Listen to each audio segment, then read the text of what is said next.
on. I guess first to the injury kind of toll. How bad is it at the moment for the club position with the injuries? Oh, we've got a number of injuries clearly, and a number of injuries to our key position players, so you can't escape that fact. A number of our key position players are injured, so we feel like we've got some players, however, like we had in the team on the weekend, that can help us deal with that, and we need to make sure that we concentrate on how we want to play and get our system right to be able to work to the sort of footy that we want to play, regardless of what personnel are in or out of the team. And really it's about concentrating on the players that we've got in the team and what we need to do to get the job done. Some disappointing news for Joel, I guess. What's the latest there on his injury? Yeah, unfortunately he's got some tendon damage in his hamstring, so it's 8 to 10 weeks. It'll be well after the bye before we see him, unfortunately. And he's as we saw this year, he was just starting to find his feet and get into it a bit. He's had a bit of bad luck. He hasn't been able to continually put some games together, which is disappointing for him. But at least he's got some confidence that he can play at the level now, and not only play at the level but have a real impact. He started to really use his body and be a real focal forward point for us, and his ability to go in the ruck's also been valuable. So he's got that little bit of confidence behind him that he can get into the rehab and hopefully come back and have that belief that he can really contribute. There's obviously been a lot of chat around Paddy McCartan as well and his outlook. I know it's a sensitive subject the club's dealing with, but is there any more information there on how that's going to be handled? No, there's no information yet. It's just we'll see how he goes day by day, week.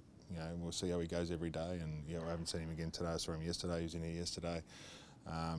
He's feeling better all the time, so we'll just see how he goes. Have you looked at sending him overseas at all, like some of the other leagues? Oh, he's done a number of that over the journey, Paddy. He's done a power of work over the last 3 or 4 years. He's done just about everything. He's talked to a panel of experts. He's seen various people from here and international. So, he's been right through that process. He'll be going through the process guided by the professionals that give him the best advice. At the moment, and that's the most important thing. But we just want him back feeling well, and as soon as he does that, that's a good sign. And what about Buddy? His knee's still a little bit sore, so we're not sure what he'll do today at training. At the very best, he'll go for a run, but he's in doubt this week, so we're not sure whether he'll play. Probably at this stage, unlikely. Buddy's someone that you've obviously managed over the last couple of seasons as well, with different kind of little injuries. But the fact that you are missing so many players at the moment, does that become a factor in this week in terms of whether he plays or not? Sorry. No, the factor becomes whether he can play or not. It's pretty simple. If he's able to get out and train, he's a chance. But I think at this stage it's a long shot, and he's 36 with a sore knee, and he needs to get out and train. It's got nothing to do with the other injuries. It's just whether he's available or not. John, what did you make of the gather round, and would you advocate for something similar here in New South Wales? Yeah, I've been on the record saying yes.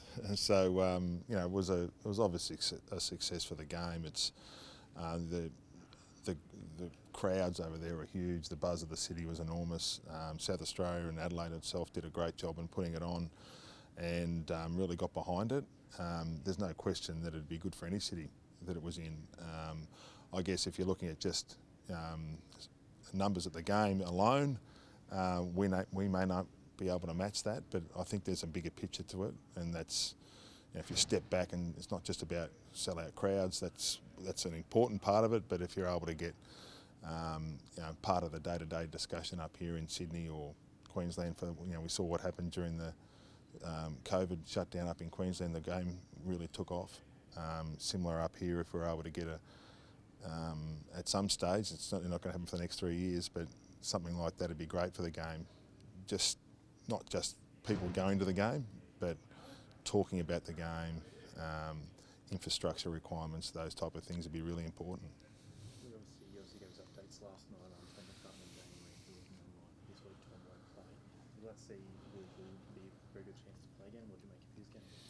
Yeah, he's a chance. Obviously, he can play down back for us. So, look, he learnt some things coming out of the game. He was okay. I was just talking to him before, and it's a big stage for he and Corey to play their first game gather round Friday night against the Tigers in a pretty red hot game. So they came through it all right. It was great experience for those guys, and we'll be playing some more younger guys this week, and hopefully they'll be enjoying another experience, but also the reality of competing against Geelong on their home deck, which is it's a pretty tough, fierce environment. It is a pretty tough environment. You guys have been historically pretty good in Geelong. Is that coming to a factor at all?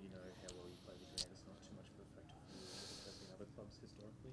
Oh, it's probably just our personnel's, even from last year, is probably we probably have a quarter of our team almost different from last year. So our personnel's going to be different. So there'll be some guys that'll be having the experience for the first time. So that changes things a little bit. But it's more about how we go about it, and it doesn't matter what ground where. If you go about it the right way and you get you're hard at the ball, you put pressure on the opposition, and you get your team system right, that gives you a good chance. Do you like a grand final rematch? Do you like a grand final rematch? It doesn't. It's Geelong and Geelong for me. It's it's about this year, 2023, and how we do that against Geelong this week with with a few players out. What happened last year happened.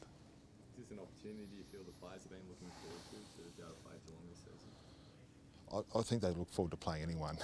It's I think in the end we'll go about what we need to do to beat Geelong this week, and we know it's going to be a significant challenge against a really experienced team. But it's not one we're going to step back from. We think we've got some young players. Whilst we're the youngest in the round last week, there's some young players that really stood up for us, and that middle group, the Blakeys and the Warner and those guys that are still young, but are still playing key roles for us. Ollie Florent, those guys are really important to be able to shoulder some of that load and really take on the experience that's required.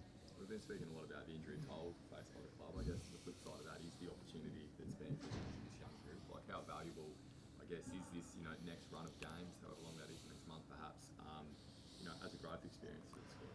Yeah, it's one thing about growth experiences, but it's also about competing and making sure we put our best foot forward. So I've always been about you can develop players and coming through, but it's not about just saying it's good to run out in the ground and play AFL footy. It gets real the first bounce, and it gets real pretty quickly. So you need to be able to be prepared. You need to be confident you can do a job and understand that it's pretty combative, and you need to get on with the job at hand. And so we'll be emphasising that. They come the first bounce, no one really cares about your age. You just need to get on with it. That first bounce, and Paddy Dangerfield looks across, he won't really care. So you need to be pretty ruthless with how you go about your business. Joe, and you talk about contracts. We won't see Joel for 8 to 10 weeks now. I believe this is last year of his contract. Is it starting any conversations or whatnot with how good he's started the year? Oh, but that's with our list management team. I don't get involved in that. Any updates you can get on Tom Hickey? So 1 to 2 weeks away. Is he getting closer to the mark? Yeah, Hick's a chance this week. So probably not so much a chance to come straight in the senior team. We probably need him to be able to get through at the next level down and be confident that he can get through a game. So if he, we've still got a couple of training sessions this week. Hopefully we can get through that, and he feels good, and we'll have a discussion after his last training session on Thursday to see whether he's able to play. And it'd be great if he was able to get back. It'd be terrific. He's got some great experience, and it could be really important for us in coming weeks. Brian Clark's the other one. He was a test last week. Is he a chance to get through training, and will he come in maybe for a same? He played VFL last week, and got through pretty well. So, those guys, Clark and Hickey, have had some redos of injuries, and so you're conscious of how you bring them back. Even though, we'd love to get as many senior players back and available as we can, we're also conscious we want those guys to come in and play for the rest of the year. We don't want to make short-term decisions just based upon the situation we're faced with at the moment. So that's always a juggling act. But Ryan got through the game on the weekend and pulled up really well. So that's a good sign. It's just a matter of, has he done enough to be able to be considered for senior selection? You're not talking about it too much for the grand final rematch. I think there might be some extra spice or added motivation from some of your players going into it. No, we move into what happened last year is done and dusted. We move into this year. And just one on the Cats, I guess, made a slower start to the season for them, but they've shown that they're still, a premiership winning footy side. Like, are they as dangerous as last year, do you think? Oh, absolutely. You go through their team, and they've got great experience. They've got a lot of trust. They've played a lot of footy together. you look at how they play, they understand what each other's doing at any point in time. They can change up. They've got great flexibility. They've got a bloke like Blitzarves that can go from midfield to ruck and to wing to full back. They've got a lot of those players that have got great experience and a lot of flexibility. So we saw what they were able to do in the second half against Hawthorn. We saw what they were able to do last week in the first half. It was pretty awesome footy. So we know what they can do.